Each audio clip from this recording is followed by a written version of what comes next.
Hello, and welcome to our Top of Mind podcast. In this program, we will sit down with a higher education technology thought leader and discuss the innovative projects they are working on now and into the future. I'm your host, Katelyn Ilkani, Vice President of Client Services and Cybersecurity Research at the Tambellini Group. I'm joined today by Fred Damiano, the Vice President for Strategic Initiatives and Chief Information Officer at Hobart and William Smith Colleges. Over the next few minutes, we are going to hear Fred's thoughts on the consortium model for cybersecurity in higher ed, closing out Cybersecurity Awareness Month. Let's get started. Welcome to the program, Fred. Hello, Katelyn. It's a pleasure to be with you today. Thank you so much for joining us. You're welcome. To start, let's get into what you mean when you talk about the consortium model for security. What we mean by consortium model for cybersecurity is that we are a school that is part of a consortium with 5 other schools, so it's a total of 6 schools. And several years ago, cybersecurity was a particular topic that we had been talking about and decided that it was something that we could work on better together than alone. So we made a strategic decision that we would jointly work on cybersecurity programs for the 6 institutions and to do that in partnership with an outside firm that provides managed security services, essentially acting as a virtual information security officer. So at a high level, 6 schools working together on a cybersecurity program implemented on the 6 campuses and in partnership with an outside cybersecurity managed services firm. Oh, very interesting. How did you decide this was the right model for your institution? Yes. So as I mentioned, several years ago, the 6 schools in this consortium had identified cybersecurity as one of a set of priorities that we could potentially work on better together than alone. We looked at and evaluated several different models for how we might do that. And they ranged from the traditional where we looked at potentially jointly hiring a team of cybersecurity specialists that we could share across the 6 institutions, all the way through options that looked at partnering with an outside firm that provided managed security services. After going through that evaluation, we learned that going the route of partnering with an outside firm was going to be the most optimal way to leverage not only the resources on the 6 campuses, both from a human capital perspective and financial perspective, to be able to tap into the broadest array of cybersecurity skills and services made available by the outside firm. By going down that route, we were able to be efficient with our use of financial and human resources. We were able to maximize what we could do when it came to cybersecurity on each of our campuses. And we actually could have the outside firm serve as our virtual information security officer to have that independence in terms of assessing where our cybersecurity programs were, where our priorities should be, and how we should address risks and actual security events that might occur on our campuses. So it was a very thought out approach.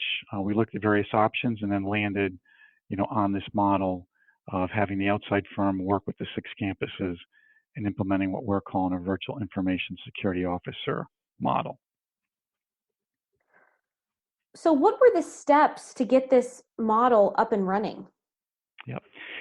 So one of the early decisions that we had made going into the whole process was that even though we were going to work on things jointly together, it didn't necessarily mean that we were going to implement the same information security program on each campus. One of the fundamental principles was that we would all work together on developing general high-level information security programs with our outside partner. But then when it came to implementation, we could customize based on local needs.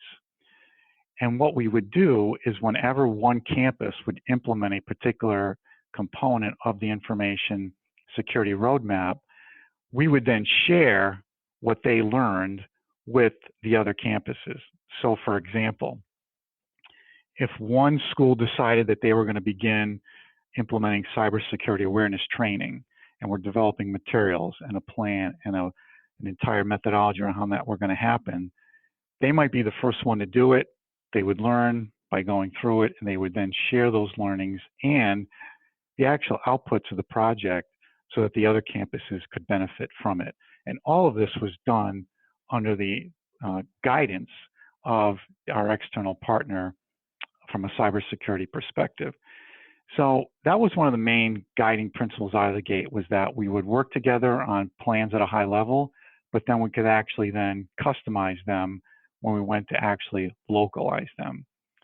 There were a whole variety of things related to project management and startup that we had to work on with our partner to correctly schedule and sequence these things so that we all could move forward at some consistent pace on the information security roadmaps that we had put together at a high level, and then we're implementing at the localized level. But getting it up and running required a lot of program and project management work. Our outside partner had their project management team in terms of overseeing what should be included in the information security roadmap. Then the 6 schools took that, decided how we would prioritize that, and then each of the institutions would then determine how that would be implemented on their respective campuses.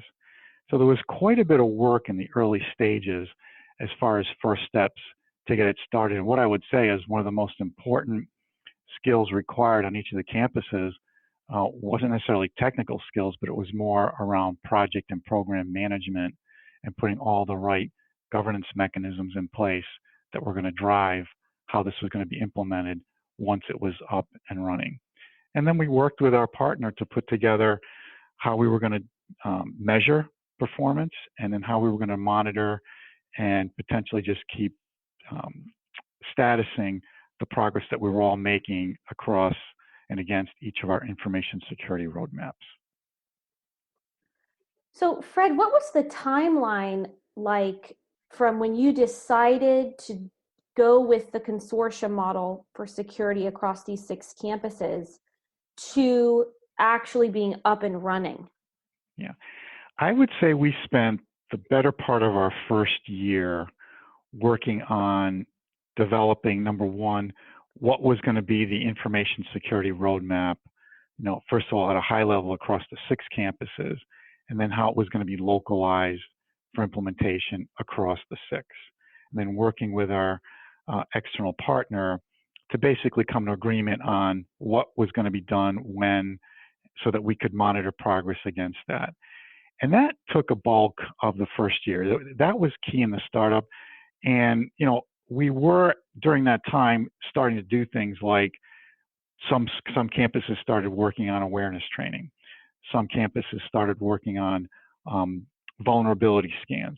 Others started working on looking at specific training for policy type related things.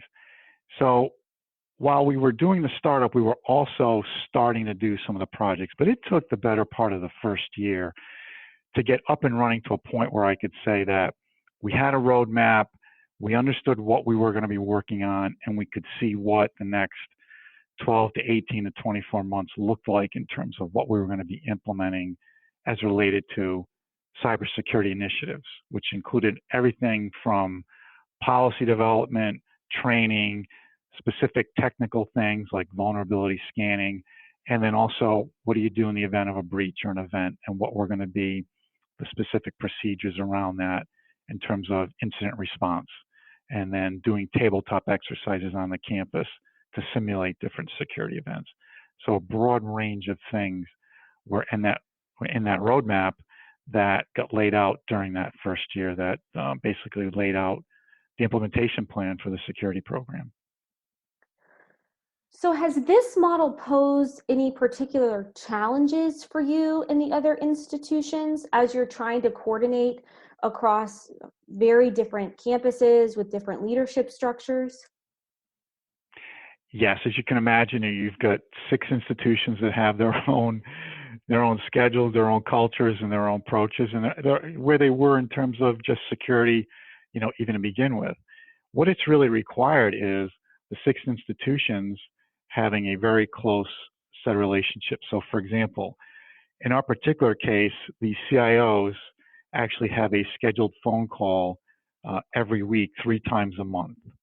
And what we have done right now, once we begin implementing this program, is that one of those calls is dedicated specifically to the cybersecurity program. And it is through that ongoing and very close collaboration and communication that we work on things that come up. And they're everything from, disturbances arise and people need to change when they're potentially going to do things, and how did that affect other campuses, and basically working through that reconciliation process. It really required a lot of close communication and collaboration, and that's something that we continue to do to this day. But I would say the challenges of what you'd expect when you get 6 different institutions trying to work together on one thing, where you potentially can have priority shifts on a campus, you could have resource allocation problems that emerge, you could have priorities that get shifted around, and all that gets factored into the mix. So it really comes back to the real strong need for project and program management discipline to the whole thing. That really is something that we came to learn sits at the center of this, and even from the perspective of the managed services provider, because keep in mind, they're serving as our virtual information security officer. So they're holding us accountable as any CISO would, right? That's the independent arbiter of this in an organization, to basically meet the plans that have been agreed to. So you've got that entity to work with in terms of renegotiating or reallocating or reprioritizing or rescheduling when certain things might be happening. So now that you've been actively on this model for some time, what impacts to your cybersecurity posture have you seen? Yeah. So we actually, and I don't know if I mentioned this earlier, we actually began the implementation of this in 2014. So we're fully 4 years into it now. And I will say that there's unanimous agreement across the 6 institutions that we are all much further along in terms of an information cybersecurity roadmap than we would have been had we attempted to do this alone. Simply because we are leveraging each other's experiences, expertise, project artifacts, outputs with each other in advancing what we're doing. So there's clearly been a benefit from that standpoint.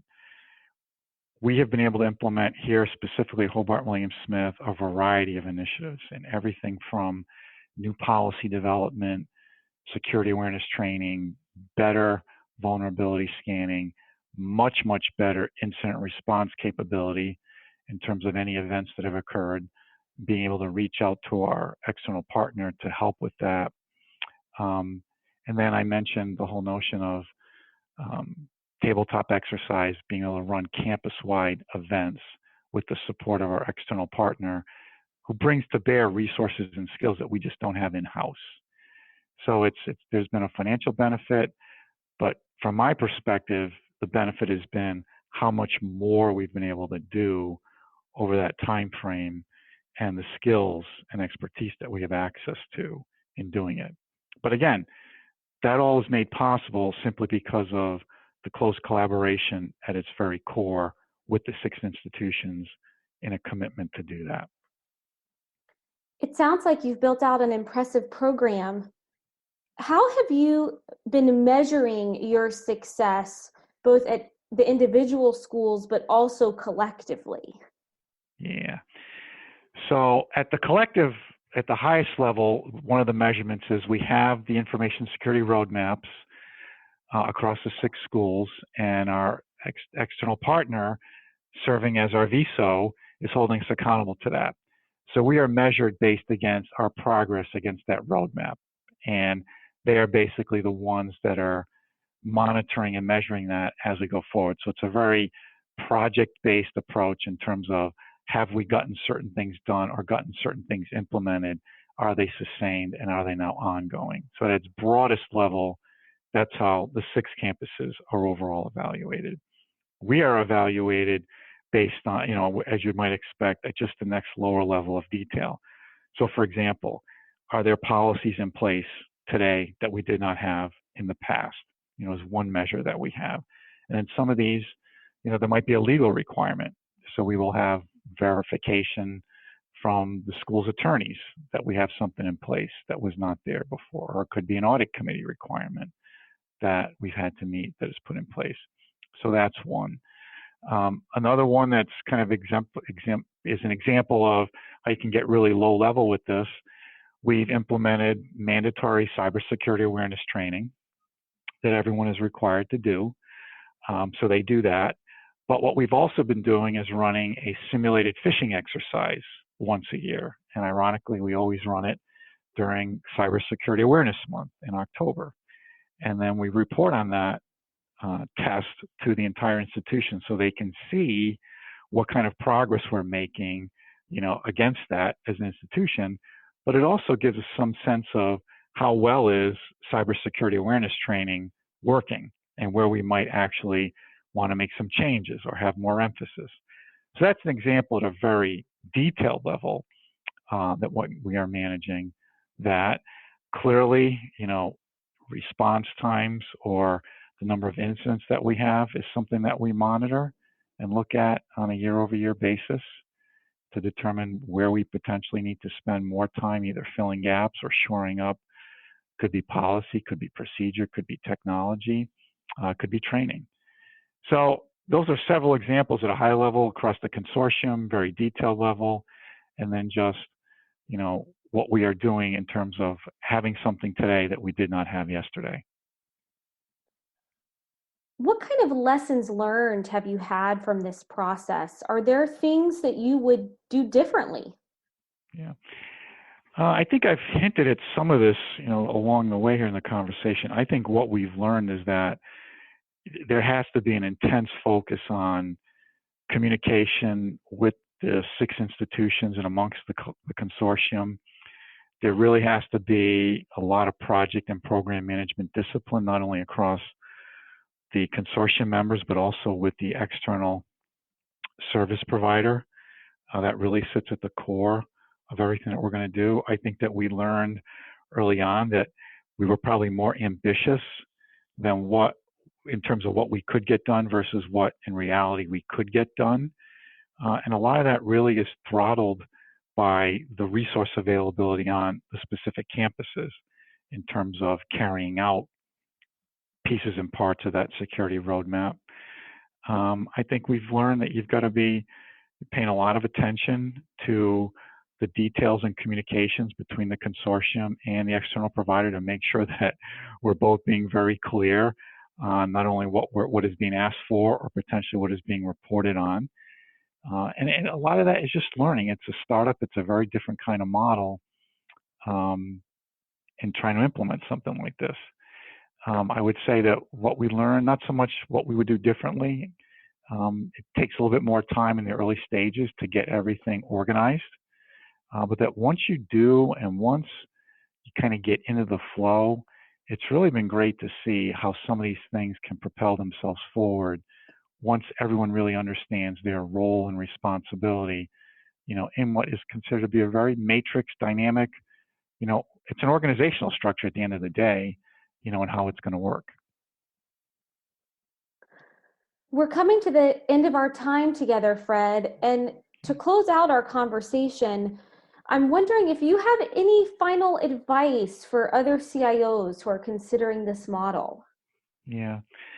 If I think back, Katelyn, to when we started, as a consortium looking at this, we had actually been working together on a number of other projects over the years, and we kind of understood what is required, to do something in a consortial type setup. So I would say for other folks looking at something like this, you definitely want to talk to any type of groups or other consortiums that might have done something like this to learn what they've experienced in terms of even trying to do something together as a consortium.